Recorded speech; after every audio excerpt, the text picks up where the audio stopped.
Welcome to the Abrams Boxing Show, powered by Last Out Media and brought to you by www.15rounds.com, the worldwide leader in boxing news. Also, Abrams Boxing PR Media and Broadcasting, the industry standard for boxing media relations and play-by-play broadcasting. Also, check out www.abramsboxing.com, Abrams Boxing on YouTube, as well as M. Abrams Boxing on Twitter and Mark Abrams Boxing on Instagram.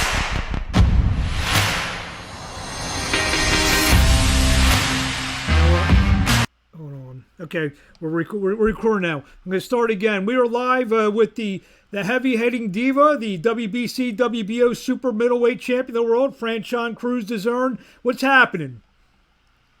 Nothing. Just getting ready for this weekend.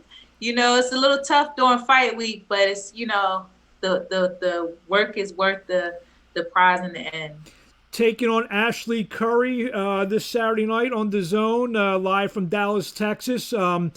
Talk about this fight. We're a few days away, about 4 days from the fight, and just tell us your thoughts and your feelings about this. Yeah, well, I know she's a tough, experienced veteran who's shared the stage with many world-class fighters. So I'm excited, you know, just to get my feet wet again. She has over 20 fights, and you know, this is probably my 8th or 9th fight. I don't know where I'm at, but I'm just looking forward to displaying my skill and getting back to what I love doing. This fight is not a world title fight, if I'm not mistaken, correct? No, it's a non-title fight, but every fight's a title fight to me. Absolutely. And, you know, it's the first big fight card of the new calendar year, 2021. Obviously, 2020's, for lack of a better word, it's been crappy for everybody. So, what's it like? You're fighting on this big card, Garcia and Luke Campbell, the main event. It's been a much talked about fight, and you're there. There's a couple other world title fights. Yeah. Are you looking to steal the show from, you know, some of these other maybe more high profile fights and fighters maybe on the card? Well, I'm Big Mama, and every time when the queen comes in town, everything shuts down. I just look at it as you know, Brian is my stablemate, very talented, very flamboyant. You know, he has a whole lot of social media following. I'm just looking at it as, hey, I'll get it hot, and he can finish it off. Well, maybe with all of his social media people watching, maybe you can steal a couple of his followers. Hey. I mean, that's what it seems to be. But I'm just happy for the opportunity. Yeah, I'm just happy for the opportunity that, you know, a different demographic is going to be introduced to the heavy-hitting diva. And I'm always going to put on a show. That's what the people want.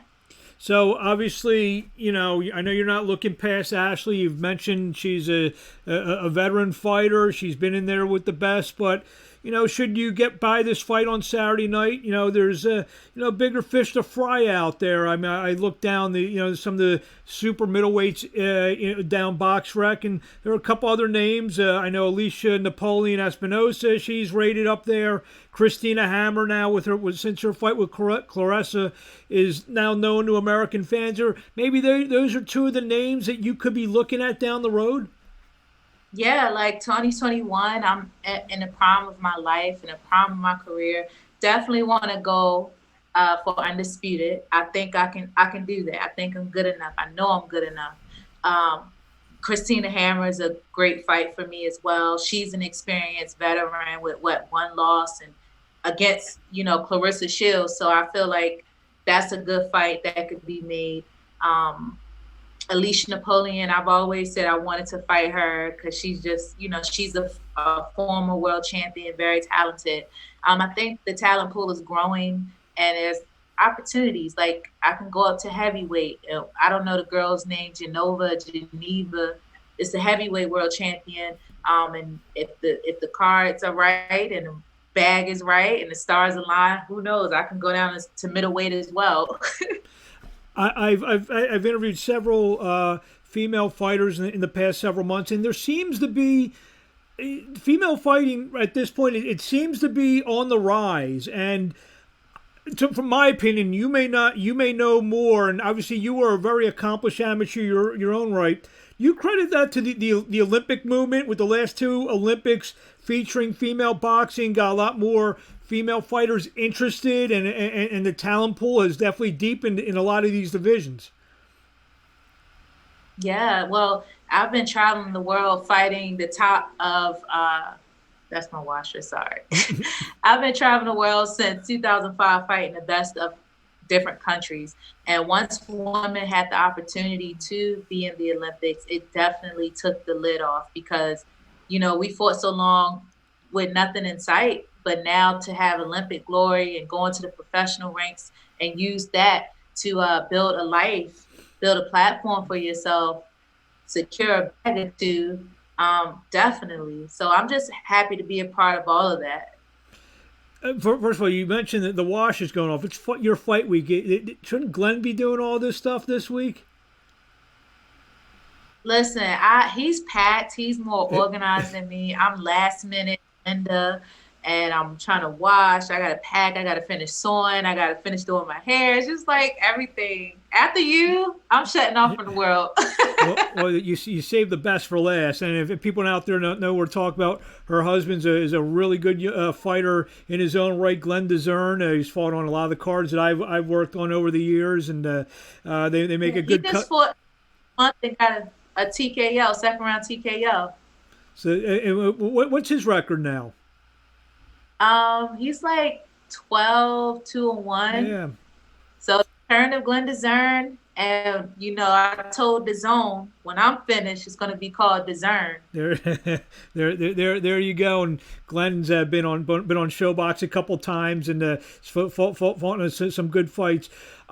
Yeah. Back to you. Is the goal still a rematch with the MMA fighter Clarissa Shields?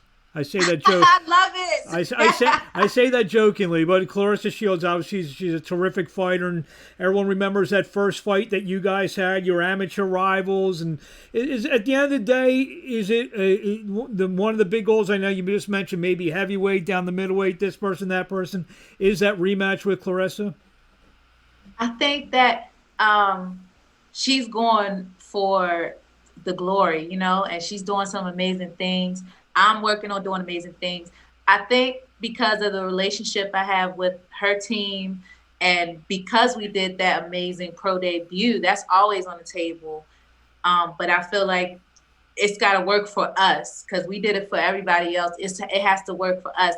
I don't see a super rush for it. I mean, that's probably for me because I'm working on things outside of the ring. I think when I'm ready to walk into the sunset, I think that'll be like the icing on the cake for me. You mentioned sewing. I was talking to someone this morning. I was telling them I was interviewing you. Do you actually make outfits for other fighters? Yeah, I worked with Clarissa 3 times. Oh, wow. Yeah. When she became undisputed, I made her outfit. So that's an amazing piece of history I have.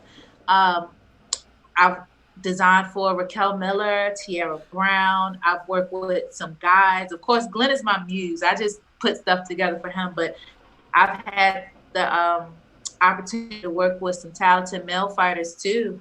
And being a fighter myself, I just know you got to look good and feel good. And it's hard, you know. You have people fighting in, you know, what would you say, clubhouses, but in their heart they feel like they want to be on a pay-per-view card. So that's what I give them, an experience. So it's interesting. You talk to a lot of fighters, especially when they're at the end of the career, and by no means are you even near the end of your career. They want to stay around the game. They become a trainer, a commentator, this, that, the other. I mean, is that something you see you doing, you know, when you're all said and done? For one of the things for you to be able to do to stay around the game is to do the outfits for fighters. Yeah, of course. I've been doing it while I'm fighting. I've actually had a few opportunities to do commentating and ring work. So I'm already starting on those things. I've learned that you can't wait around. You have to go for it now because tomorrow's not promised. So there's a lot of things out there that I want to accomplish. But, hey, I don't box myself in. I just go for it. I've asked several fighters in the past couple of weeks. Obviously, you're fighting January 2nd. So I don't know if Thanksgiving was your normal Thanksgiving. I don't know if Christmas Eve dinner was your normal Christmas Eve dinner. and obviously New Year's, no one's going out for New Year's, but is it a little bit of is it a little bit stressful that you can't enjoy the turkey or the big dinners before Christmas Eve and everything? Well, this quote is from Transformers: "No sacrifices, no victory."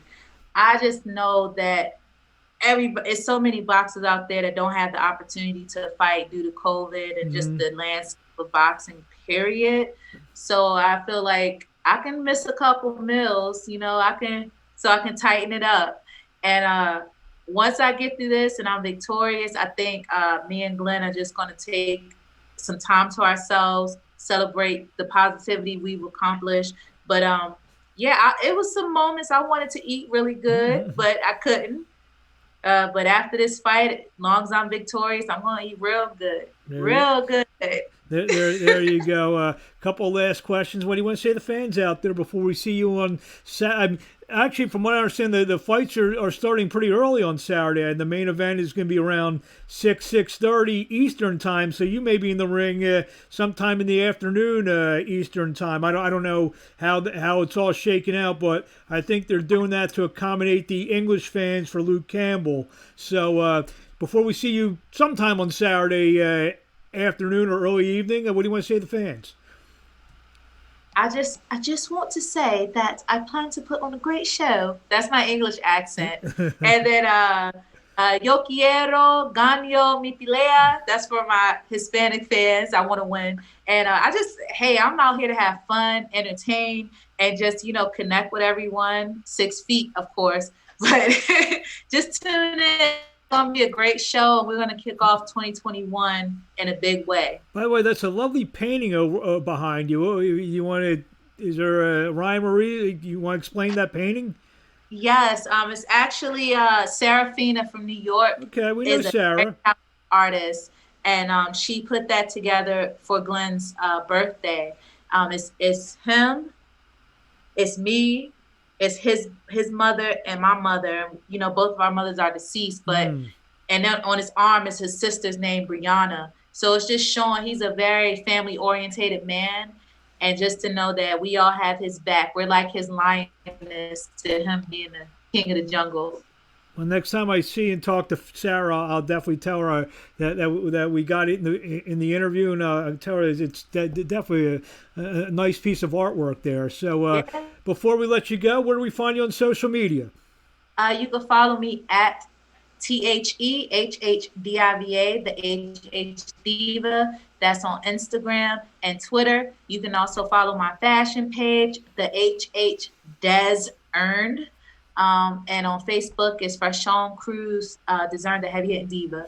A woman of many talents, and I've told people this. I've known you a long time. One of the nicest people I've met in boxing over the years. You definitely you definitely are one of the nicest people I've come across. And Franchon Crews, a woman of many talents, and on Saturday night she's going to display the talent she has with her two fists against Ashleigh Curry on DAZN, or as she calls it, on DAZN, live, and we'll see you along the way. All right. Thanks, Mark. Talk to you later. Thank you.